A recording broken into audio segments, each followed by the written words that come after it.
À travers une correspondance de ce mardi 10 juin, le ministre de la Justice Constant Mutamba récuse le procureur général près la Cour de cassation, Firmin Vondé.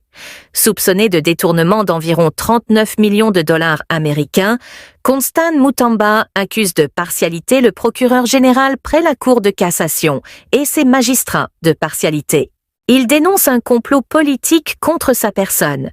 Voici le contenu de la correspondance de Constant Mutamba adressée au procureur général près la Cour de cassation.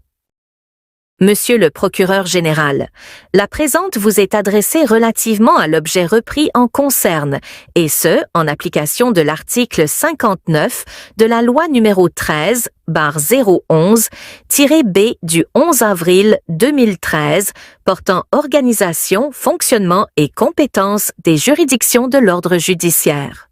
Votre intérêt personnel dans cette affaire ainsi que l'inimitié créée entre vous et moi suite à ma lutte contre les antivaleurs dans la justice justifie la présente récusation et celle des magistrats sous votre autorité pour partialité, règlement des comptes politiques et conflit direct avec le ministre d'État. En effet, le projet de construction des prisons et maisons d'arrêt a été approuvé par le Conseil des ministres. Pour celui de Kisangani, la procédure de passation de marché a été respectée conformément aux règles en vigueur. Il est incompréhensible de parler de l'intention de détournement alors que l'initiateur a sollicité l'approbation préalable de la Première ministre, qui avait toute la latitude pour valider ou rejeter le projet.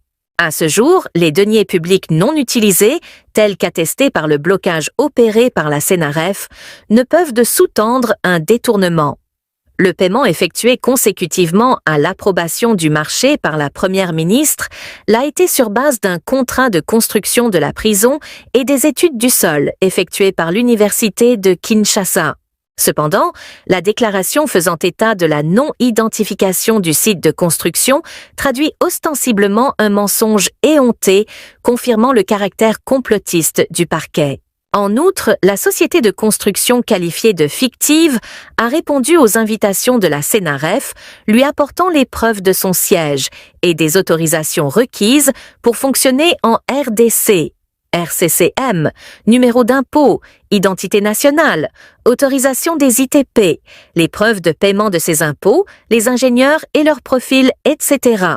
Par ailleurs, visé par une enquête au mois de novembre 2024 pour un achat immobilier à Bruxelles et par un audit sollicité par mon ministère au mois de février 2025 pour justifier les fonds alloués au fonctionnement des parquets, vous avez non seulement fait obstruction à l'instruction judiciaire, mais mis en place un dispositif de vengeance contre ma personne, présenté Urbi et Orbi comme ennemi des magistrats.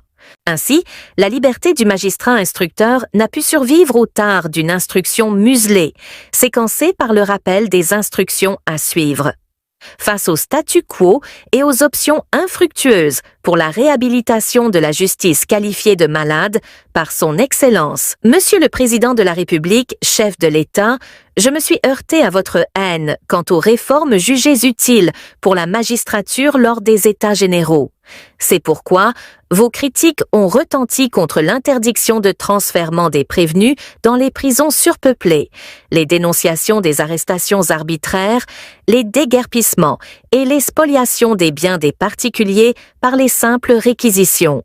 En exécution des instructions du magistrat suprême et du programme d'action du gouvernement, les réformes judiciaires engagées ont consacré les divergences profondes et des relations tendues au sujet de désengorgement des prisons, des journées portes offrant une tribune aux victimes des procédures illégales, de la restitution des maisons aux particuliers, de la bancarisation des recettes judiciaires, de l'instauration de la caution judiciaire, de l'insaisissabilité des biens appartenant aux entreprises, établissements et services publics, de la création de l'inspection générale des services judiciaires et pénitentiaires, de la réforme du système pénitentiaire congolais, de l'adoption du projet de loi sur le parquet financier, ainsi des injonctions judiciaires aux fins de poursuite. Pendant que l'instruction est encore en cours, justifiée par votre instruction au magistrat instructeur d'établir un autre mandat de ma comparution pour le lundi 9 juin 2025.